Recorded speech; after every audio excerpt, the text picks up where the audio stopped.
همون شبی که 3 نفر می آیم دروازه را تق تق میزنه و عبیدالله که بیرون میبراید میگه کیستین؟ میگه ما از طرف امارت اسلامی آمدیم، از شخص متوکل ما میخوایم که مشوره بگیریم و با اونا ضرورت داریم.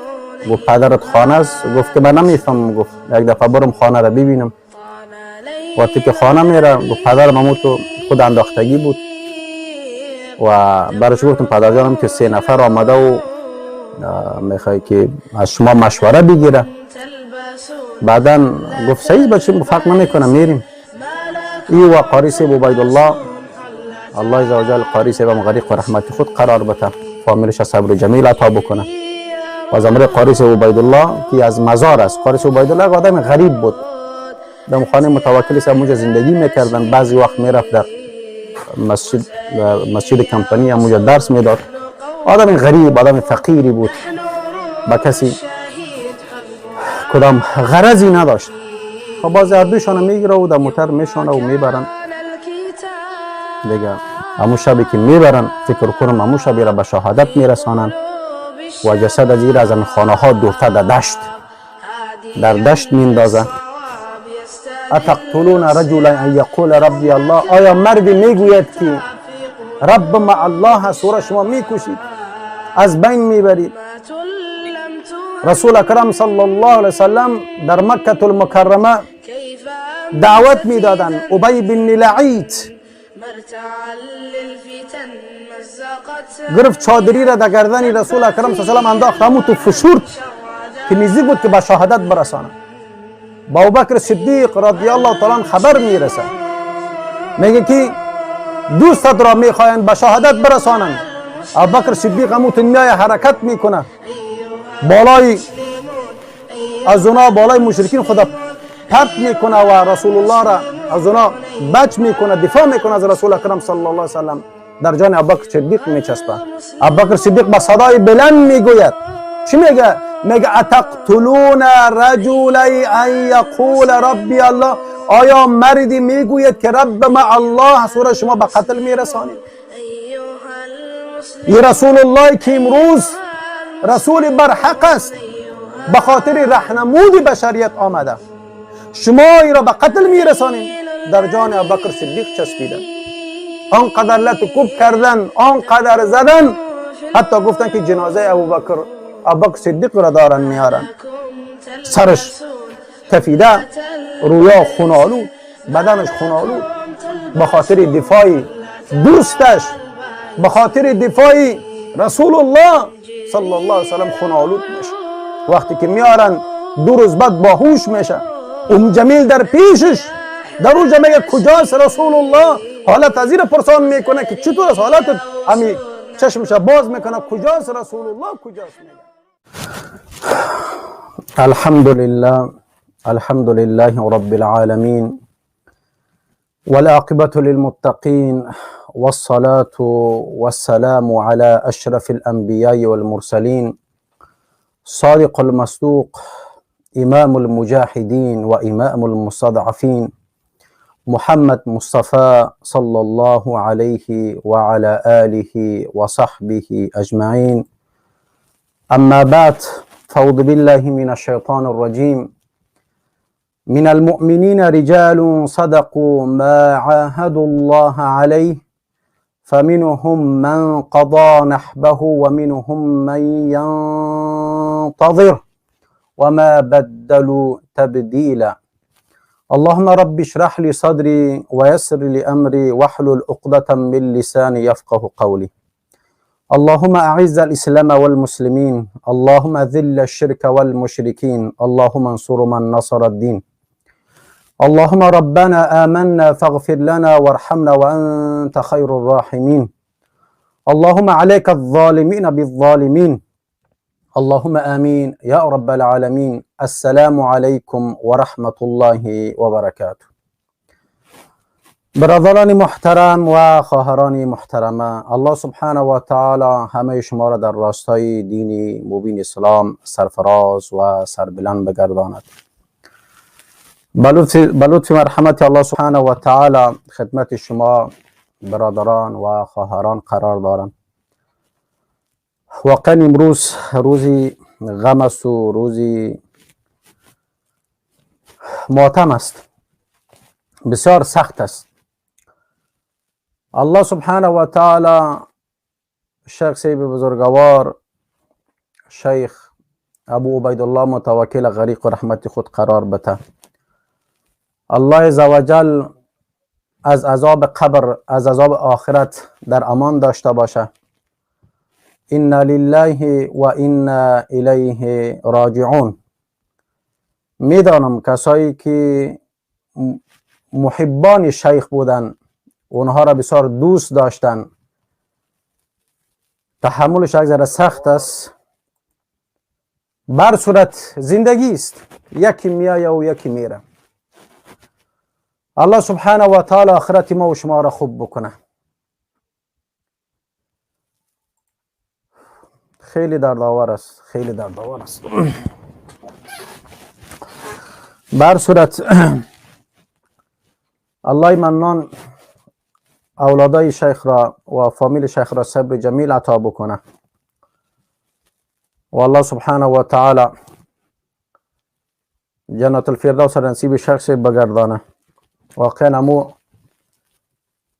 صحبتی که با شیخ داشتیم، شوخی کردم شخص پندگی های تازیر بکن، انشالله از این قید خلاص میشی. اما گپش یادم نمیره. گفت که شیخ گفت الله عزوجل بالای ما رحم بکنه، اما امتحان بزرگی را ما در پیش داریم، اما این مردم گفت ما را آرام نمیمانند. این به می لفظ سبحان الله ذکر کردن. گفت اینا گفت ما را آرام نمیگذارند،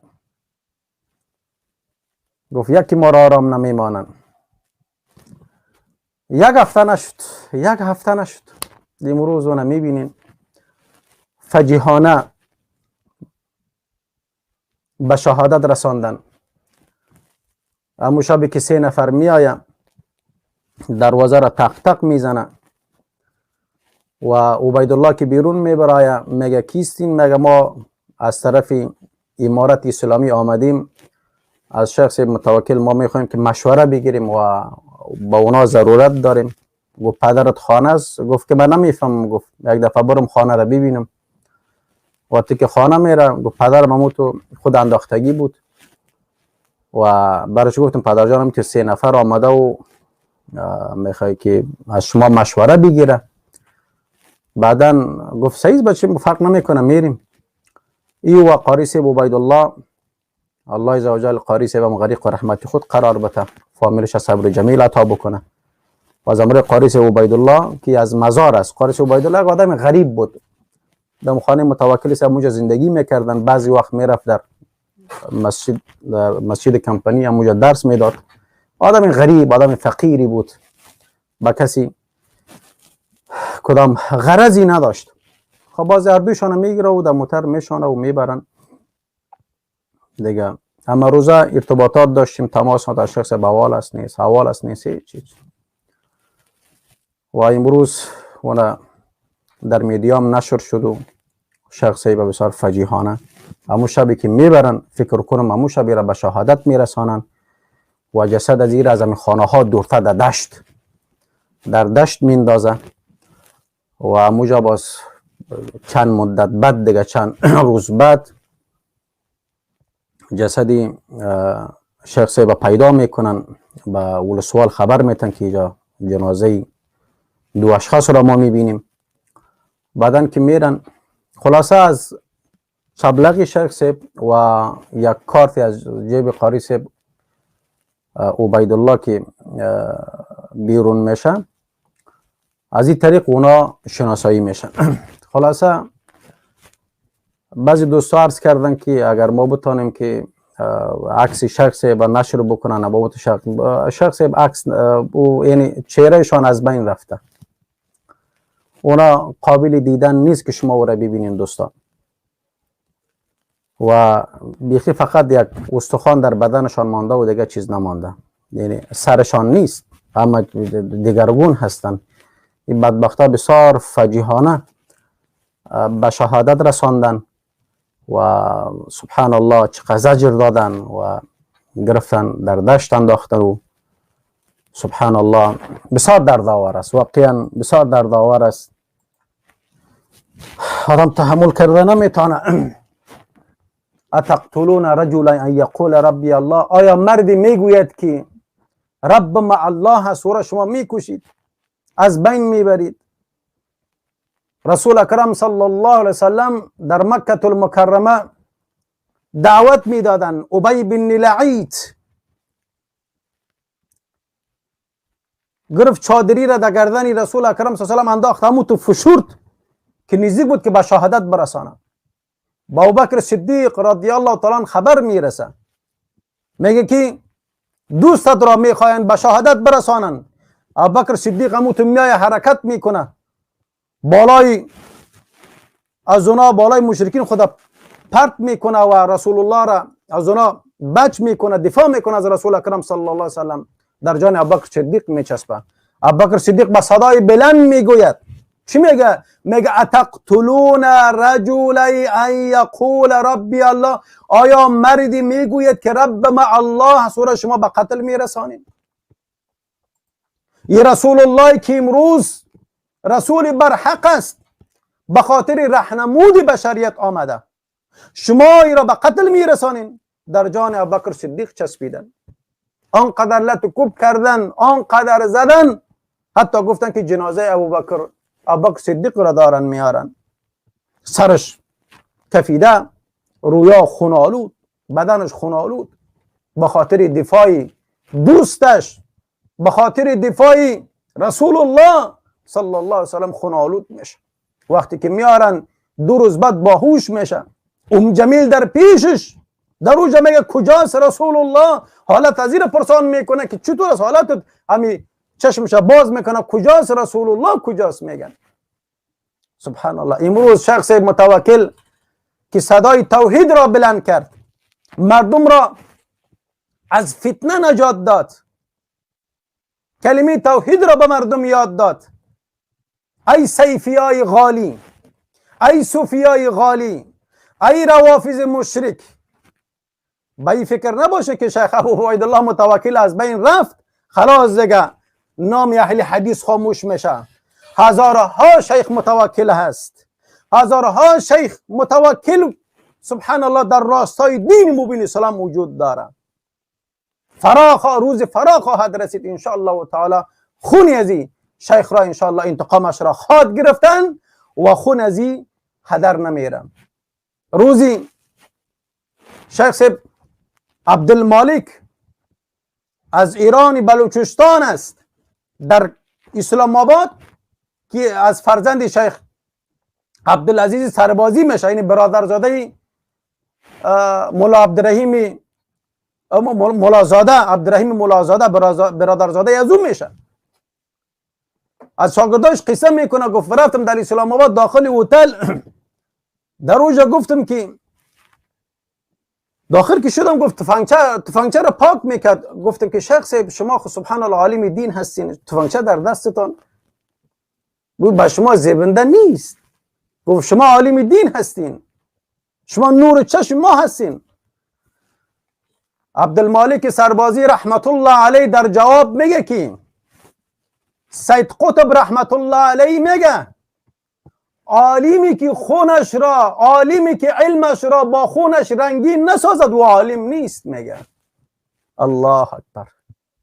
عالمی که سبحان الله علمش را با خونش رنگین نسازه و میگه عالم نیست. گفت امی آخری دیدار ما با شیخ عبدالمالک بود، بعدن در کراچی امی روافض نجیس، روافض پلید، روافض اولئک هم شر البریه، بدبختترین رذیلترین مخلوق الهی در کره زمین، یک شاجر مرمی را در شکمش خالی میکنه. ایران شیخ صاحب عبدالمالک سربازی را چی میکنن؟ به شهادت میرسن. ولی امروز شیخ عبیدالله متوکل امو علمش را با خونش رنگین ساخت. الله سبحانه و تعالی غریق و رحمت بکنه. واقعا یعنی دردآور است. همیش با اونا شوخی مذاق داشتیم، همیش در اواخر بعضی اختلافاتی که در بین ما و از اونا صورت گرفت، این موضوعاتی که در پیش آمد الحمدلله با شخص معروف و با دیگه اساتیدی که در ارتباط داشتیم این را به نوع احسن حل کردیم. رفت همین شوخی میکردیم، همین شما را همین به نام شوخی زیاد میکرد، دوده خور، همین شو تکیه کلامش بود. واقعا همون صحنه‌ای که ما مثلا یک جای می بودیم همیش، یعنی اکثری اوقات تقریبا 8-9 ما در یک جای بودیم، در میمانی ها، در دعوت، وقتی که در کاپیسا دعوت کردن اوجا رفته بودیم با جمله شخص ابوالاسرار و دیگر شیوخایی که در اوجا بودن. سبحان الله، یعنی واقعا خیلی دردآور است، خیلی دردآور است. اما عبیدالله پسر کلانش است، اما تو تنها نیستی. بسیار برادران هستن که انشاءالله از تو حمایت خواهد کرد. الله سبحانه و تعالی شما را صبر جمیل عطا بکنه و الله عزوجل توفیق عمل نصیب بکنه. من لینک دوستا پایین میگذارم، عمران برادرم لینک پین بکنین که دوستا بتونن بالا بیان صحبت بکنن، کدام گفتنیایی داشته باشن. زندگی دنیاست، زود گذر است. قسمی که در لابالای صحبتم آیه مبارکی که خدمت شما قرائت شد، الله سبحانه و تعالی مهربانی میکنن: اعوذ بالله من الشیطان الرجیم، من المؤمنین رجال صدقوا ما عاهدوا الله علیه. از مؤمنان مردانی هستند که به عهد و پیمانی که با الله سبحانه و تعالی بسته بودن صادقانه چی کردن؟ اونا وفا کردن. فمنهم من قضا نحبه و منهم من ينتظر و ما بدلوا تبدیلا. سبحان الله. پس کسی که از آنان هست که پیمان خود با آخر رساند، وعده خود با آخر رساند، یعنی از دنیا رخت بست، و از آنان کسایی است که در انتظار و چشم برا هستند و هرگز تغییر و تبدیلی در عهد و پیمان خود نیاورد. بله، به عهد خود وفا کرد، دعوت خود کرد، دین به مردم رسان. واقعا خدمات بسیار زیادی کردن، در خصوصا در ولایت کابل، و بسیاری کسا از دست از او هدایت یافتن. الله سبحانه و تعالی غریق رحمت بکنه و در حقش دعا بکنین. دردآور است، واقعا دردآور است. بر صورت کسایی که این ظلم و جنایات را کردن، ایران متوجه باشین، ای به پاسخ نمیمانه. جواب از این را دریافت میکنیم، ای به پاسخ نمیمانه. با خون علما بازی نکنین. خون علما به مثل ماری زهراگین هست که سبحان الله شما را مسموم میکنه. متوجه باشید. چطور امکان داره که تو یک شخصی که مسلمان، یک شخصی که عالم دین، یک شخصی که شبها و روزها وقت خود صرف دین کرده و تو را به نام سلفی و به نام وهابی وحشیانه و مظلومانه او را به قتل میرسانه، او را در دشت میاندازه که تا این لقمه حیوانات شود. امیست عدل عدالت. امیست در 20 سال حکومت طاغوتی اشرف غنی که ما 15 سال از علیه از حکومت ما مبارزه میکنیم، علیه از حکومت طاغوتی مبارزه کردیم و الله جا قبول بکنه و شخص مبارزه خود کردن. و امروز حکومتی که امارات اسلامی برپا کردن، در حکومت ازی شخصی به شهادت میرسه که سبحان الله هزارها دوست داره در تمام نقاط دنیا، در تمام نقاط افغانستان. سبحان الله. اما میگم ما می جادمه. یک دقیقه صبر کو. ایران براتون بگوییم که ابو عبیدالله متوکل او تنها نیست. خون از او هرگیز هدر نمیره. خوش به حالش، خوش به حالش. همین قدر دعا میکنیم که الله سبحانه و تعالی بالاش رحم بکنه، الله عزوجل از گناهانش بگذره، الله سبحانه و تعالی غریق رحمتش بکنه، الله عزوجل فامیلاش صبر جمیل عطا بکنه و الله سبحانه و تعالی دشمنانش را خار و ذلیل بگردانه. هر شخصی که به شهادت رسانده، قبول کنین روزی خوشی ندارین شما. یک روز نه بر دست موحدین میفتین شما. او روز آمده نیست. چطور امکان داره که سبحان الله یک شخصی که نه تفنگ داره، نه تانک داره، نه توپ داره، نه آیرو داره، نه دلار داره، نه کدام سرمایه دار است، نه کدام تجار است، یک شخصی که بغیر از در دستش یک قرآن، یک جلد قرآن دیگه چیزی نداره، تو را میگیره مظلومانه میری به شهادت میرسانی. امی است عدل و عدالت؟ امی است عدل و انصاف؟ در نزد الله سبحانه و تعالی چی جواب میتیم؟ این دنیا فانی شدنی است. یک روز همه ما شما از این دنیا رفتنی هستیم. اما امارت اسلامی به این متوجه باشن که مسئولیت بزرگی را در پشت دارن، اینا که در حکومتی از یا در پشت پرده این کارهایی را که اینا انجام میتن، این بسیار به نقصشان تمام میشه. با این چند تا تانگ و تفنگایی که در دست دارین با این فخر نکنین. لا تفخرون بدباباتکم و سیاراتکم الله اقوى منکم. با این توپایتان با این تانگایتان فخر نکنین، الله قوی تر از شماست. چی شد؟ قذافی با آرگاه و بارگاهش رفت، گفت شکست ناپذیر از ما شکست نمیخوریم، رفت. صدام حسین چی شد؟ آرگاه و بارگاهش رفت.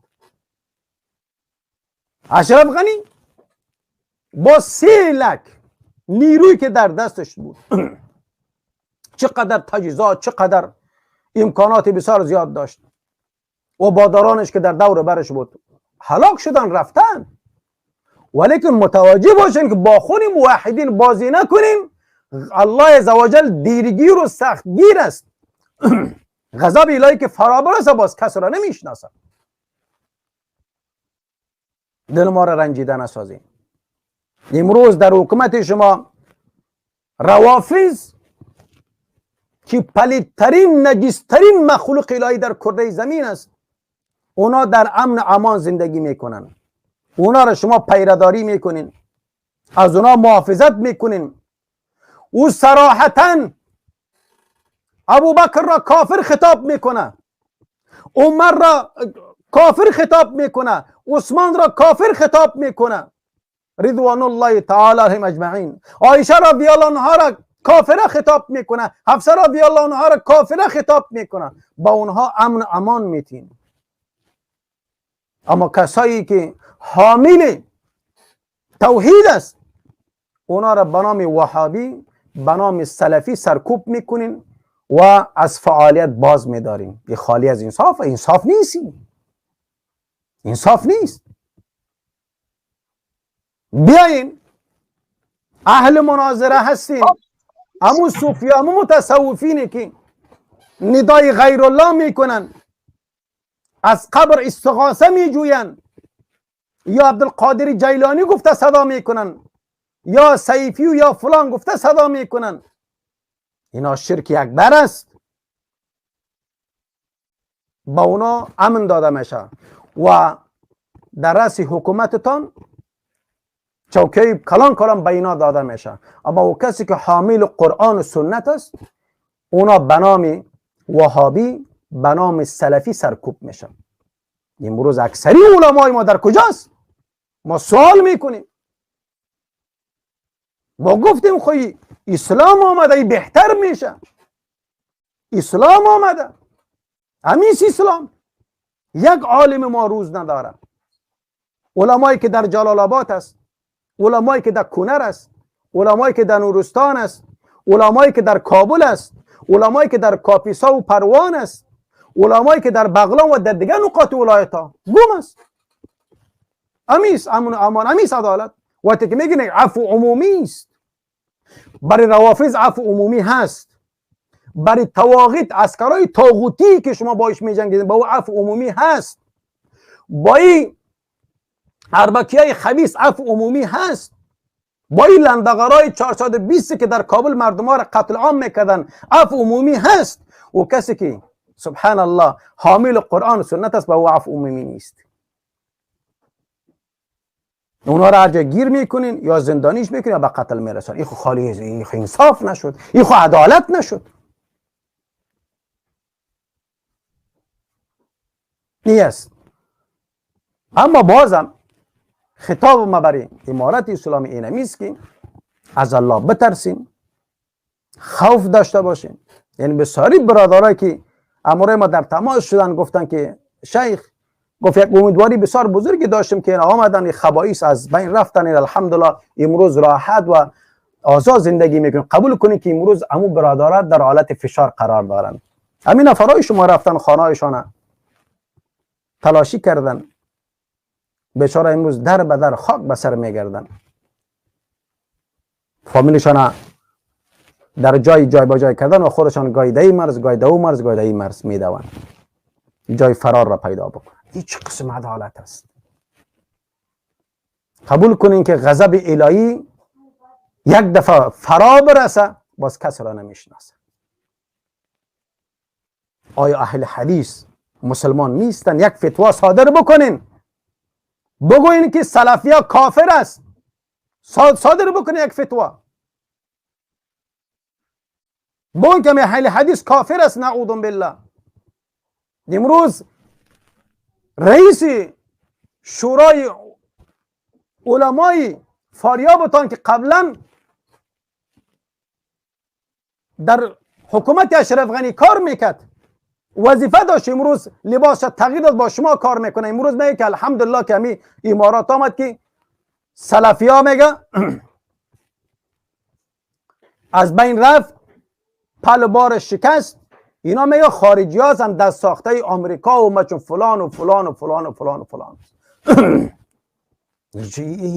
امور شما بگیرین بیارین در قضا، از امو عالم ما خطاب میکنم، بیا در پیش میجا مناظره بکنن. تو که مدافع حنفیت هستی، مدافع امام از ابو حنیفه تو بود جور کردی، از ابو حنیفه تو پیغمبر جور کردی. او یک مرد صالح بود، یک عالم مجتهد بود، یک عالم بود که در مقابل ظلم ایستادگی کرد. خلیفه زمان برش میگه که بیا قاضی شو، قاضی القضات شو. گفت نه، در حکومتی که ظلم از گفت من قاضی نمیشم. او امام ابو حنیفه که ضد تصوف، ضد خرافات، شما حیفی که نام از او را شما استعمال میکنید. شما باید نام تا را ماتریدی بانین، جای تأسف است. بر صورت الله سبحانه و تعالی قاری صاحب عبیدالله را غریق الرحمت بکنه و برای فامیلش تسلیت میگویم. الله عزوجل برای فامیلش صبر جمیل عطا بکنه.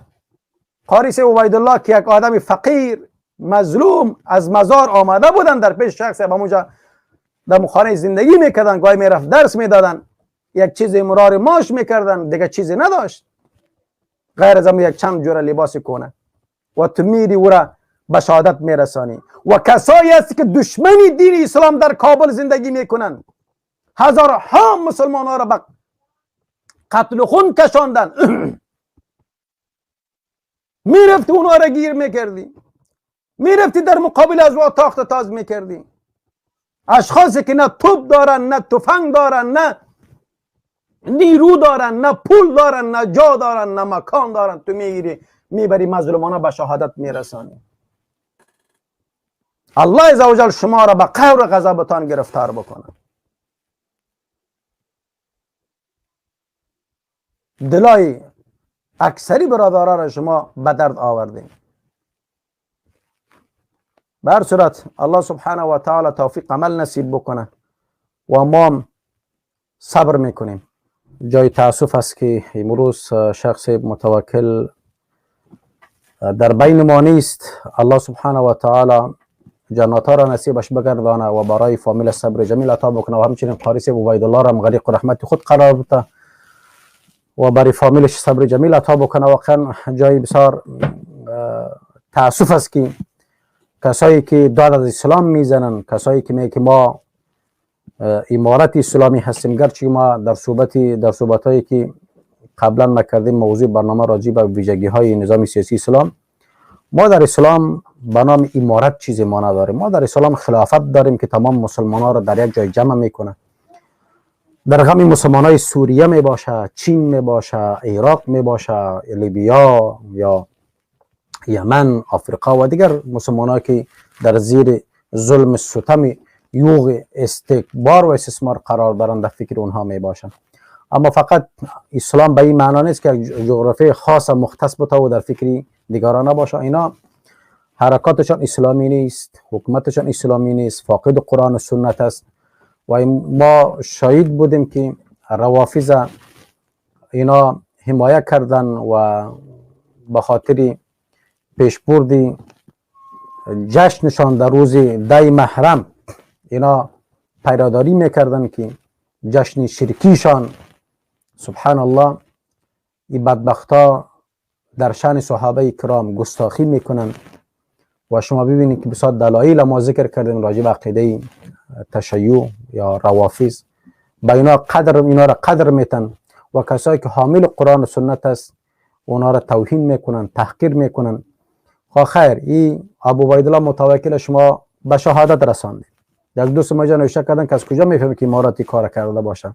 بله، همون شبی که 3 اشخاص با 2 موتر میآیه، بیرق امارت زدگی است و او حوزه مکمل درس امارت است، حوزه میفهمه که در اینجا متوکل زندگی میکنه. همه این کلش یک دسیسه سازی شدگی است، کلش پلان شدگی است. ایره که امروز امارات میگه که ما نمیفهمیم از این قضیه، ما خبر نداریم. والله عالم. بر صورت الله سبحانه و تعالی بصیر است، سمیع است، او میبینه. انشاءالله او چهرهای کثیفی او اشخاصی که شیخ صاحب را بردن شناسایی شده، انشاءالله به زودی او پیدا میشه. پیدا نشدنی نیست که نشه، او پیدا میشه انشاءالله و روی امارت اسلامی سیاه خواهد شد. انشاءالله به دست برادران موحد میفته انشاءالله و ایرا در رسانه ها پخش خواهد کردن و بازگو خواهند کرد که ببینید که کاری از زمین بوده یا نبوده. قضایی که در دیگه ولایت ها رخ داده و در قریجات کسایی که از زندان آزاد شدن، از زندان بگرام، اونا را شناسایی کردن و بردن. یک قضیه و قضیه که در خود جلال آباد رخ داد در جامعه محمدیه و دیگر مدارسی که برادرها در به در و خاک به سر هستند و مدارس ها مثلا درس ها محدود شده و بعضی مدارس ها بسته شده و علما از اونجا اسمشان نمیگیرم رفتن و علما که در کابل است. به می شکل بر صورت الله سبحانه و تعالی بالای ما رحم خود بکنه و از این کارایشان اینا هیچ سود نمیبرن و اولین عالمی که علمش را با خونش رنگین ساخت در زیر حکومت امارات که اینا سبب شد که او به قتل رسید، الله سبحانه و تعالی شهادت شخص متوکل قبول بکنه، از گناهش بگذره. والله منان با فامیل صبر جمیل عطا بکنه باذن الله سبحانه و تعالی. و ما فقط همین قدر بازگو میکنیم، صدای توحید همیشه بلند خواهد بود تا روز قیامت. کسی جلو وزیر گرفته نمیتونه. انشاءالله برادران موحد ما و برادرای رزمندگان ما انشاءالله اونا هستن و انتقام شیخ را خواهند گرفت. همه شما را به الله منان میسپارم. همیشه در طول زندگی موفق و سرفراز و کامیاب و سربلند باشین و ما را از دعایتان فراموش نکنید. یک روز خواهد دیدین که ابو عمر صلاح الدین هم در خیابان یا در یک کوچه وقت زده یک چند مرمی در فرق سرش هم رفته، شاید ما را هم نگذارن. بر صورت این حالت های آمده که بعضی بسیار دوستا احساس خوشی کردن که امارات اسلامی آمده که ما از اروپا و از آمریکا میریم زندگی را بسر میبریم. دمی تقریبا یک هفته نمیشه که همین مشکلات ایجاد شده در ولایت بغلان، در ولایت قندوز، تخار و جلال آباد. همین شکل کسایی که به نام اهل حدیث هستند، سلفی هستند، تهدید میکنن، خصوصا همین صیفیایی که اینا قدرت به دستشان داده و حنفیای متعصبی که قدرت به دستشان است. اینا میگن که ما خبر نداریم چطور یا مثلا کسی که یک والی است، والی یک ولایت است یا معاون والی، قضایا برش برده میشه که میگه که این مدرسه بسته شده، فلان عالم فرار کرده. این سبحان الله در بسیاری ولایت ها قبلا مرز کردم که اونا از منطقه فرار کردن و در خانه داخل فلان در کجا هست. چرا این کار را میکنین؟ وقتی که عفو عمومی که اعلان میکنین خب کلگی عفو بکنین. مشرکین رها میکنین، طواغیت رها میکنین، به نام خوارج و به نام وهابی و به نام سلفی میگیرین، اونها را به شهادت میرسونین. این کار نادرست است، این کار نارواست، این خلاف قرآن و سنت است. اگر به این مفکوره باشین حکومتتان نابود شدنی است و نابود میشه باذن الله سبحانه و تعالی. الله عزوجل از شما که بهتر انشاءالله در جای شما قرار میده و در داخل خودتان بسیار کسایی هست که در مقابل خودتان انشاءالله استفاده خواهند کردن. از داخل خودتان الله عزوجل انفجار خواهد داد. کسایی وجود داره. بر صورت در آخر دعا میکنیم در حق شیخ صاحب، الله سبحانه و تعالی شیخ صاحب غریق رحمت بکنه، قبرش از باغچه جنت بگردانه و دیگه موحدینی که به شهادت رسیدن در دیگه ولایت ها و در سلولای زندان قرار دارن، الله جل از زندان آزادشان بکنه و شهادتشان قبول بکنه. خونای شما هدر نمیره. در 20 سال حکومت طاغوتی اشرف غنی اینقدر ظلم و جنایات در مقابل اهل حدیث نشده بود که در 10 روزی تو ظلم روان است. در 20 سال میتونستن که حکومت طاغوتی اشرف غنی شخص متوکل دیگران را کلش از بین ببرن. امکانات داشتن، میتونستن از بین ببرن، اما الله جل نخواسته بود اما نتونستن. اما شما 10 روز از حکومتتان تیر نمیشه، آمدین سبحان الله یک شیخ بزرگوار، یک شیخی که فقط دعوت الله میکردن و گرفتین بردین در اوجا وحشیانه و سرش معلوم است، سرش نیست. خودم چقدر الله جا میدانه که چقدر او را عذاب کردن. در بدنش میگه هیچ گوشت نیست، میگه استخوانش باقی مانده و سرش هم نیست. سبحان الله از چبلقش و شیخ صاحب شناسایی کردن و قاریسی عبیدالله را هم از کارتی که در جیبش بود از او شناسایی کردن. همین است اسلام. در اسلام مسلک کردن جواز کلی نداره، حتی کافر باشه، حتی کافر باشه. یعنی کافر حربی که در صحنه جنگ است تو را میکشی، تو حق نداری که گوش و بینی و سرش بریده پرتواتی که مرد رفت. و چطور امکان داره که تو یک شخصی را میگیری به این شکل مسئله میکنی و سرش را میکنی و بدنش عذاب میدی، یک چند مرمی میزدی خلاص. یعنی قدر سبحان الله تشنه خون از شیخ بودیم. واقعا دل ما بسیار درد میکنه، خیلی درد میکنه. شاید زیادی دوستا با شخص زندگی نکرده باشن، یعنی برای ما خیلی سخت است. و شوخیایی که ما در بین خود داشتیم و مذاقایی که در بین خود داشتیم، سفرهایی که طرف و طرف در بین خود ما داشتیم، سبحان الله سنها در یاد آدم میاد، واقعا دل آدم بسیار رنجیده میشه. ما به تمام موحدین و خواهرای موحده خطابم است که از صبر کار بگیرن، در حقش دعا بکنین. و برادرایی که در اروپا هستن، در آمریکا هستن، در پیچ ما از صفحه دعوتگران به سوی حق که با فامیل اونها که سالیان سال است که ما مثل یک فامیل و ارتباط مستقیم داریم و اونا را از کمکتان دور نمانین. از خود شخص 4-5